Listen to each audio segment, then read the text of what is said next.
My name is Samantha Geyer, and I am a senior environmental science major. I've been living on LMU's campus all 4 years. I love LMU, but I've had some accessibility challenges since being here, and so kind of my hope with this project and with this interview is to kind of raise awareness about different disabilities on campus and how we can better support those students with disabilities, whether that's through housing and different services they offer, or just courtesy and interactions that students have between one another. I've kind of had different challenges in various areas.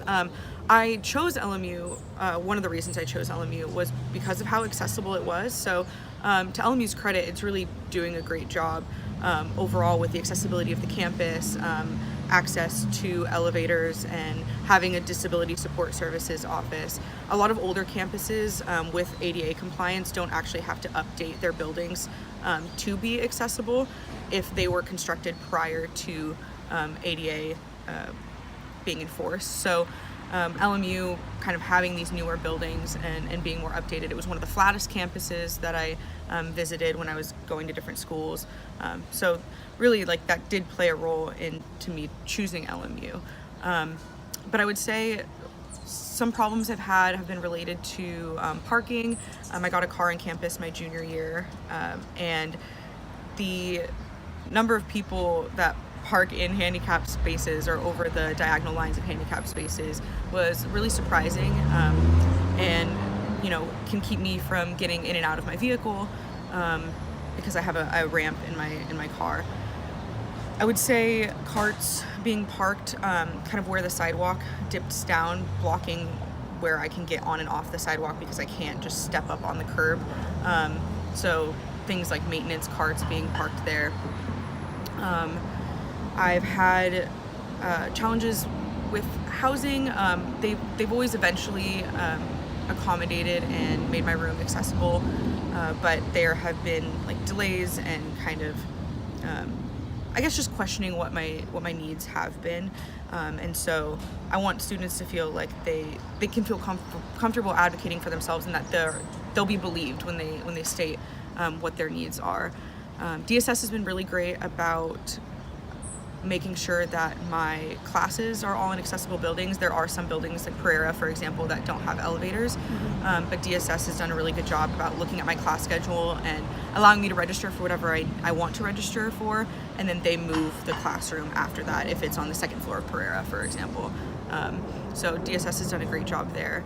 But yeah, I've had challenges with like facilities, keeping maintenance up on elevators, the wheelchair lift going into Drollinger.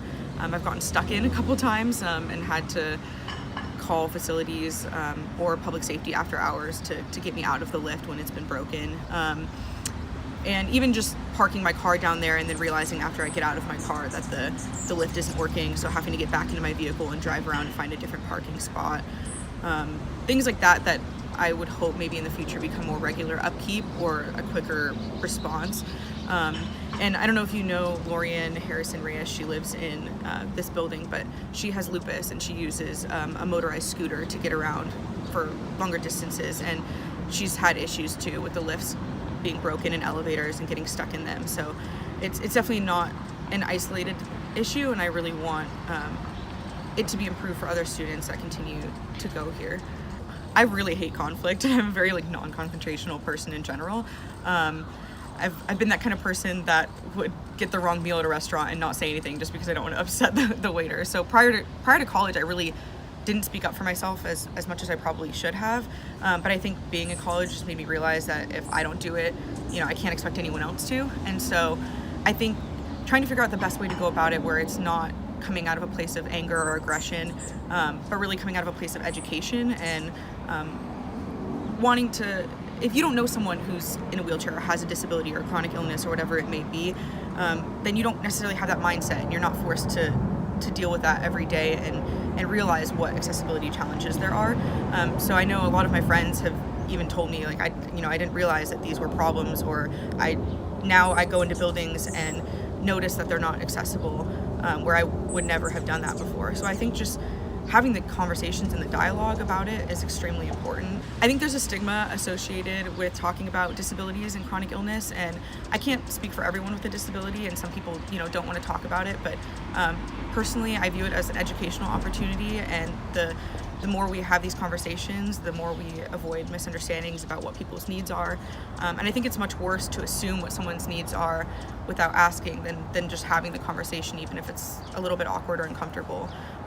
Not being afraid for students with disabilities to ask for help, and then for students without disabilities not being afraid to offer it, even if you get turned down one time, doesn't mean that student wouldn't need help in a different instance. And so kind of just creating that comfort between people talking about it. But I've had a lot of support at LMU. Professors have been absolutely amazing, so understanding. I've had a variety of health issues since being at LMU, even more than I had ever had prior to college, and I had a really large surgery one summer between my sophomore and junior year. So professors have been extraordinarily helpful and understanding, and trusting too, that they expect that if I need help, I'll speak up and say it as well.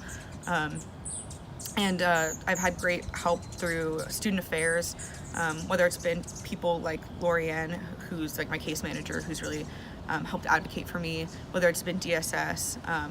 There definitely are resources on campus. I just think there's a little bit of disconnect between maybe DSS and facilities management and the time that they report it versus when it actually gets done. And I think it's important that students don't necessarily feel like they have to go through DSS in order to get certain requests handled, because that's kind of just creating a middleman. I think it'd be somewhat easier to if students felt like, oh, I can report this to facilities and it'll get done by directly contacting them. Not that they won't take it seriously unless it comes from DSS. So one example of a problem I've had with accessibility on campus is related to kind of the automated buttons on doors. And some have them and some don't, but oftentimes they don't work. And so the C-store, I've had some problems with this button not working over the span of 2.5 years.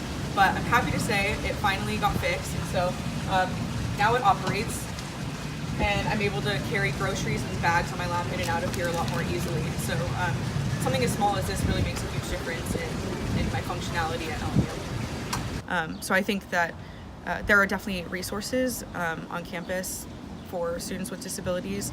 Some of my greatest advocates have been my friends, the different friend groups I've been a part of.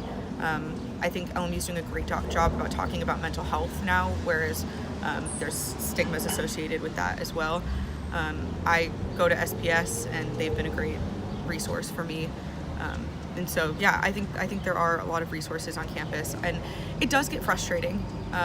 I'm not gonna lie. I mean, when I have plans to get somewhere, or I'm, heading to a class, the fact that I'm 15 minutes late because an elevator isn't working, it gets frustrating and it gets wearing on you, especially just with the other stresses that we all have related to college.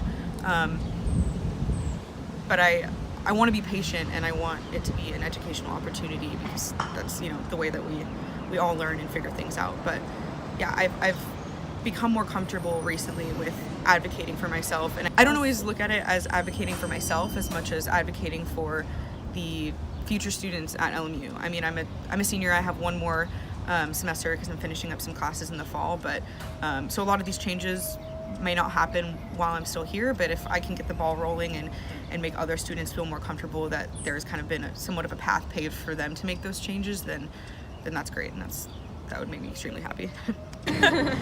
That's another thing. I mean, just even not related to LMU specifically, but people don't always realize like the amount of like maintenance or the little things that you have to do on a daily basis. Even just putting my leg braces on, it takes me longer to do everything. And so I think a lot of students struggle with time management in college. I struggle with time management even unrelated to my disability, but then on top of having those challenges be amplified by the fact that everything takes longer, even if there are ramps for places, they're typically kind of out of the way, or around the backs of buildings and things like that. So yeah, that becomes more difficult. So I guess another example, so I'm in Creare Service Organization, and I was on e-board my sophomore year.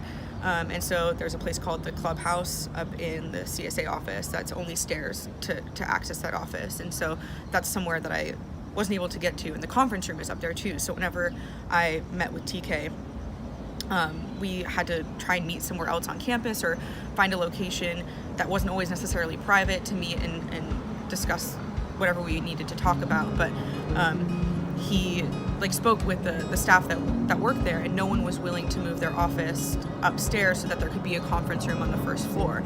And it's that's the Center for Service and Action, where we advocate for social justice issues, and the fact that, I feel like it's a lot of talk, but then how do we actually put that into practice on a daily basis in order to help the students and staff? There are staff that work here that are in wheelchairs, and there are other staff who park their cars in the handicap space without a placard. And so yeah, one piece of advice would be that sometimes making something slightly more convenient for yourself might make something impossible for another student. So you using the handicap spot as a 20-minute parking space just because you need to run a quick errand, I might pull into that parking lot during that time frame, think that it's a full spot with someone that has a placard, and have to go park down in Drollinger parking lot and carry groceries up a wheelchair lift and up a hill, and then I get up there and the car's gone. So these little, or using a handicap stall when there's other stalls available, then I come into the restroom and I can't use the regular stalls and have to wait. So just little things that sometimes people think, well, it's this is quick and it makes it a little bit easier for me, but it might really limit what someone else can do and the mobility that they have. Like I said before, I really want to increase dialogue about disabilities and chronic illnesses, making people feel more comfortable. Again, I can't speak for everyone. Some people have a more tragic circumstance and it might not be something they're comfortable with talking about, but then you ask and they tell you that, and then you don't have to push any further. But I think at least asking and what people's needs are rather than assuming what they are. And if someone tells you I don't need help on this thing, then that means that they're independent and they don't need help. Doesn't mean that they'll never need help, but don't feel like you have to push it or have to be that person to push them up a hill that day if they're doing it themselves. There's that fine balance between offering to help and being kind, and I never would want to discourage anyone from doing that. But then also respecting people's independence and if they are capable of doing something, allowing them to do that. Oh, and I would just say too, I'm really comfortable talking about my disability, but it's not one of the first identifiers I would list to describe myself. I would list myself as a singer and a makeup artist and a friend and a sister long before I would label myself just as a disabled person. And even within the same disability, people's abilities vary so much, and I think just looking at people as so much more complex than the fact that they use a wheelchair. And for me, my wheelchair is my mobility device, and I don't view it as being confined to a wheelchair. I think without my wheelchair, I would be confined to my dorm room. I wouldn't be able to leave. And so I think just the way that we look at disabilities and what assumptions we make, and that applies to any minority group, what assumptions we make about people rather than asking